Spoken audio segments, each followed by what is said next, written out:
আমাৰ সুপ্ৰিমো মৌলানা বদৰুদ্দিন আজমল চাহাবক মই আন্তৰিকতাৰে তথা ৫ নং পৰ্বতজৰা সমষ্টিত আমাৰ যিমান কৰ্মকৰ্তা আছে সকলোৰে হৈ তেখেতক মই আন্তৰিকতাৰে ধন্যবাদ জ্ঞাপন কৰিছোঁ।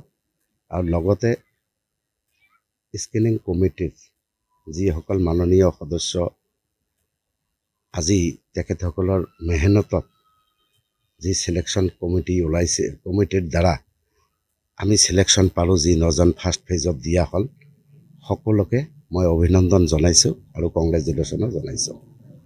কেনেকুৱা হ'ব এইবাৰ নিৰ্বাচন? চাওক, আমাতকৈ আপোনালোকে ভালদৰে জানে যে আজিৰ ডেটত উজনি অসমৰ পৰা মধ্য অসম, তাৰ পৰা নামনি অসম লৈ বৰাকৰ পৰা ব্ৰহ্মপুত্ৰ ভেলী লৈ যিটো ঢেউ আনিব লাগিছিল কংগ্ৰেছে, সেই জেগাবিলাকত তেখেতসকলে সেই ঢেউ আনিব পৰা নাই। আমি আগৰে পৰা কৈ আছোঁ যে আমি অতি বেছি 30ৰ পৰা 32টা ছিট মৌলানা বদৰুদ্দিন আজমল চাহাবে উল্লেখ কৰিছে আৰু ডিক্লেয়াৰো কৰিছে যে আমি ইয়াৰ ওপৰত আমি টিকেট নিদিওঁ। কাৰণ এনেকুৱা কাম UDFৰ দ্বাৰা যাতে নহয় যে বিজেপিক এনাৰক। আমি সদায় বিচাৰি আছোঁ বিজেপিক আমি কেনেকৈ ৰখাব পাৰোঁ।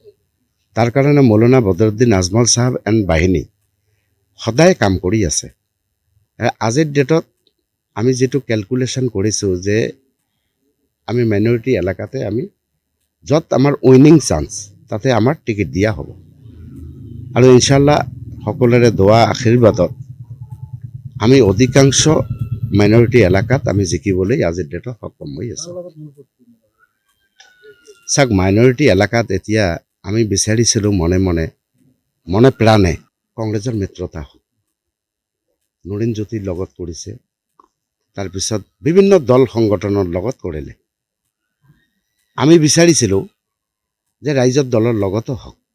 এতিয়াও আমি আশাবাদী, আমি নিশ্চয় দোৱা কৰিম, আশীৰ্বাদ কৰিম যে সৎবুদ্ধি উদয় হওক আৰু মিত্ৰতা হওক। আৰু এই মিত্ৰতাত সকলোৱে জিকি আহক। আমি বিনা শৰ্তে, কাৰণ UDF সদায় আপোনালোকেও জানে যে আমি MLA বনা ফেক্টৰী নহয়। মিনিষ্টাৰ হোৱাৰ কোনো লালসা নাই, MLA হোৱাৰ কোনো লালসা নাই। 5টা দাবী যোনে মানি ল'ব আমি তাকে ছাপোৰ্ট কৰিম। কাৰণ বিজেপিতো কোনো পধ্যেই মাইনৰিটিৰ কথা দাবী মানি নলয়। তেখেতে মিয়া তুচ্ছ তাচ্ছল্য কৰি আছে আৰু তেখেতক প্ৰশ্নই নুঠে।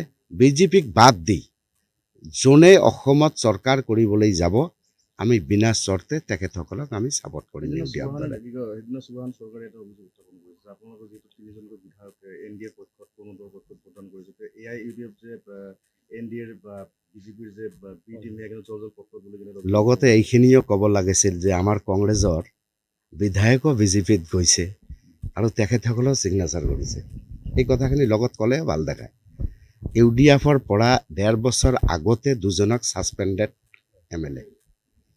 আৰু যেদিনা অসম গণ পৰিষদ দলৰ লগত হলি গলি সাজু কৰিমুদ্দিন বৰভূঞা ডাঙৰীয়াই যে হলি গলি আৰম্ভ কৰিছে, লগে লগে মৌলানা বদৰুদ্দিন আজমল চাহাবে ফাৰ্ষ্ট টাইম এটা দল তৎক্ষণাত সিদ্ধান্ত লৈ ছাছপেণ্ড কৰিছে। আজিৰ ডেটতো কংগ্ৰেছ কিয় ছাছপেণ্ড কৰিব পৰা নাই? নিজকে কোন চমানালী চৰকাৰ? আচল কথাটো হ'ল বিৰোধী দলৰ দলপতিৰ সন্মানটো হেৰুৱাব। তাৰ কাৰণে তেখেতসকলে আজি ছাছপেণ্ড কৰিবলৈ সাহস নাই। সাহস থাকিব লাগে, তাৰপিছতে আনক সমালোচনা কৰক। আচলতে ধুবুৰী জিলা পৰিষদ কিন্তু তেওঁলোকে কংগ্ৰেছে দখল কৰিব পৰা নাই। আচলতে মানে সদস্য থকাৰ পিছতো UDFৰ দখলত গ'ল। আকৌ মানে এই কংগ্ৰেছৰ বিধায়কজনে মানে বিভিন্ন অজুহাত দেখায়, কি ক'ব?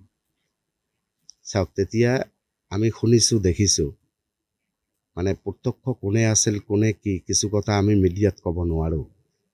কিন্তু সকলোৱে জানে, অনুমানো কৰে যে কোনে কিং মেকাৰ, কোনে কৰালে, কেনেকৈ হ'ল। নিজে আপুনি MLAজনক সুধিব, মই নাম কওঁতে টান পাই আছোঁ যে আচলতে MLA কাক কয় বুজিব লাগিব আগত। তেখেতক আপোনালোকে সুধিব যে আপুনি কাৰ লগত বুজাবুজি কৰি কংগ্ৰেছৰ জিকা প্ৰাৰ্থীবিলাকক UDFৰ ফালে আপোনালোকে ফলীয়া কৰাই দি ভোটটো দিয়ালে, কাৰ লগত আলোচনা কৰিলে আপুনি? এই কথাখিনি আগতে সুধি লওঁ পৰ্বতঝাৰত আমি আশাবাদী আৰু 100% আমাৰ কৰ্মীসকলে আজি মানে যিমান শৰীৰত তেজ আছে শক্তি আছে আজি ৰমজান মাহ চেহেৰি খাই তেখেতসকলে 1.5-2 ঘণ্টা টোপনি যোৱাৰ উঠাৰ পিছত তাৰপিছত আমাৰ দলৰ হৈ কাম আৰম্ভ কৰি দিয়ে আৰু তেখেতসকলৰ যিটো প্ৰচেষ্টা মই যিটো ছবি দেখিছোঁ সকলোৰে মুখত এটা আনন্দৰ বিৰিঙিনী যে আমি পৰ্বতঝাৰত ফাৰ্ষ্ট টাইম আজি 87 ইয়াৰ্ছৰ পিছত এটা স্বাধীনভাৱে পোৱা সমষ্টিত আমি ইউডিএফ দলে জয়লাভ কৰিম এটা সুনিশ্চিত যিকোনো খবৰৰ বাবে যোগাযোগ কৰক আমাৰ এই নম্বৰত 9181 307 2221